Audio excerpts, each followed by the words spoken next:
पाकिस्तान के TV dramas दुनिया भर में देखे जा रहे हैं और इंडिया में ख़ास तौर से हमारे टीवी ड्रामास चल रहे हैं, लोग बहुत पसंद भी कर रहे हैं, फीडबैक भी बहुत अच्छा आ रहा है। आपको पर्सनली किस तरह का फीडबैक मिला आपके ड्रामों पर और क्या फ्यूचर में आपको लगता है कि आप इंडिया में जाके काम करेंगे? कुछ साल 3 साल पहले जब दास्तान की शूटिंग थी उसके बाद की बात है। I had signed a film over there. वो पेंडिंग हो गई, वो बनी नहीं, कंप्लीट यानी शुरू भी नहीं हुई वो फिल्म। दीप्ति नेवल, मैं पहले ही बता चुका हूँ, उनकी फिल्म थी जो मैंने साइन की थी। उनका अपना प्रोडक्शन हाउस था। She is a great actress over there. I went to see her. अच्छा, उसके बाद गैप आया बीच में, कुछ नहीं हुआ, ना वहाँ गया। अभी रिसेंटली जब से वहाँ प्लेस चल रहे हैं तो मुझे 2-3 बहुत अच्छी ऑफर्स हुई, कुछ शोज़ भी ऑफ़र हुए, कुछ फिल्म्स भी ऑफ़र हुई। बट अच्छे लोग थे, बहुत अच्छे हैं सब, and I am really thankful them. They call us up and they call us for work. But वो मुझे कुछ ऐसा अपीलिंग नहीं लगा कि मैं वो कैरेक्टर करूं या मुझे वो फिल्म करनी चाहिए अभी फ़िलहाल। So I just nicely said no to them obviously. तो आई एम जस्ट थिंकिंग कि जब तक कोई बहुत ऐसी चीज़ नहीं आएगी जो मैं करना चाहता हूँ, जिससे मुझे लगे कि ये मुझे करना चाहिए और जिससे मुझे लगे कि यहाँ पे मेरी जो एक्टिंग एबिलिटी है मुझे दिखाने का मौका मिलेगा और जो लोग मुझसे एक्सपेक्ट करते हैं वो एक्सपेक्टेशन लेवल उनका, मैं उस पर उतरूँगा, तो then I will only do that kind of work. So I just don't want to compromise on that. So इसलिए बहुत अच्छे अच्छे ऑफर्स हैं, कुछ कॉल्स आ रही हैं, things are good. It has just started, like वो नहीं होता कि एकदम से एक बहुत चीज़ ओपन अप होती है, तो प्लेस के बाद वो वाला हुआ है। Like a lot of interviews, the journalist are calling from there and I think it's a very nice thing. या इट्स अ गुड थिंग। अब हम बात करते हैं आपके फीमेल फैंस की, क्योंकि ज़ाहिर है आपकी बड़ी हेल्थी फीमेल फ़ैन बेस है और एक किसी भी यंग एक्टर के लिए बहुत शुक्र, मैं बहुत शुक्रगुजार हूँ।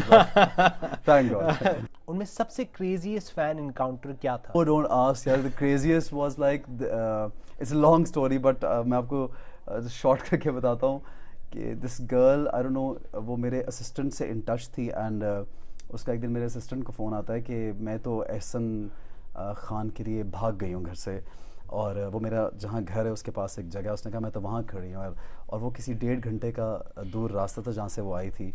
और देन आई, उसके असिस्टेंट, मेरे जो असिस्टेंट है उसको, he receives a call from her मामू और समबडी के वो तो भाग गई एहसन खान के लिए और हम तो पुलिस में रिपोर्ट करेंगे। यार वो मुझे आके बता रहा है डर के कि ये देखो पता नहीं क्या लोगों के फ़ोन आ रहे हैं। And then in the end what happened कि मेरे असिस्टेंट ने उसको कहीं पे बुलवाया, फिर उसके घर वालों को ही बुलाया, उनको मीट कराया आपस में कि अब इस लड़की को यहाँ से ले जाएं आप, यू नो। सो इस तरह का। And then what she left behind was a diary and some, पता नहीं कोई गिफ्ट थे और क्या, और डायरी में पता नहीं क्या क्या लिखा हुआ था, शायरी और crazy. I felt so sorry for, she was a young girl but you know like थोड़ा कुछ ज़्यादा ही हो गया कि घर से ही कोई भाग जाए, यू नो। तो इस तरह की 2-3 चीज़ें जब हुई तो काफ़ी थोड़ी हैरत होती है, but end of the day you know you also feel for them कि वो बेचारे दे love you so much, you know. ऐसे पिछले कुछ सालों में पाकिस्तान में जो ड्रामे बन रहे हैं वो काफ़ी बोल्ड सब्जेक्ट्स पे बन रहे हैं और आपने भी ऐसे कुछ ड्रामों में काम किया है जिनमें काफ़ी बोल्ड सब्जेक्ट्स थे, जिनको बड़ी अच्छी तरह और बड़े सेंसिटिविटी से अप्रोच किया। आपको क्या लगता है, क्या हमारी इंडस्ट्री के लिए ये बेहतर है?